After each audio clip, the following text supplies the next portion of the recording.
Hello, this is Cashino. Happy New Year to you all. And this episode is a street photography session using a Canon EFS lens, 55 to 250, f4 to 5.6 IS STM. I plan to use one lens as I mentioned earlier, and along with that I wanted a simple settings that I could use throughout the whole video shoot. For my aperture I went with f8 because I wanted everything in focus. So f8 is an ideal settings to use if you want everything sharp and in focus. For shutter speed I wanted to freeze motion. So my main objective is to get clear pictures. So for that I went with 1/250 for my shutter speed.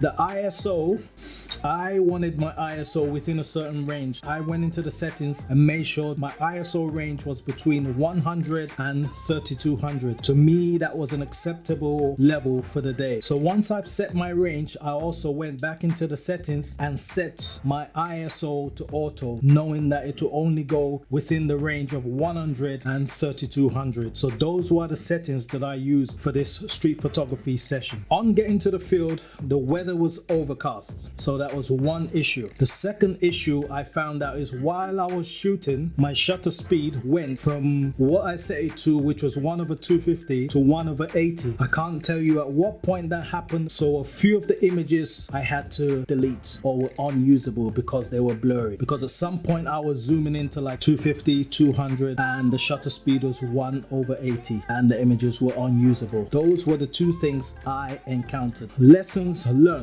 Number one lesson that I learned from this street photography session is check your camera settings regularly. No matter how good you are, how confident you are, it's a good idea to not get carried away with taking images, but at the same time just check your settings to make sure everything is set as you wanted it to be and it hasn't accidentally moved from what you set it. So that is my number one lesson learned, is to check my camera settings very regularly during a photo session. Lesson number two that I learned from this photo session is I would have used a max ISO range of 1600. 3200 might be fine, but as with that, the higher you go, the more grain you introduce noise into your images. So I think 1600 is what I would try next time. That's what I would have set my max ISO to be, and that will give me less grainy pictures, less pictures with noise in it, and I would have been happier. So those were the two things, is to check your camera settings regularly and also ISO. Just keep your ISO low. Anyway,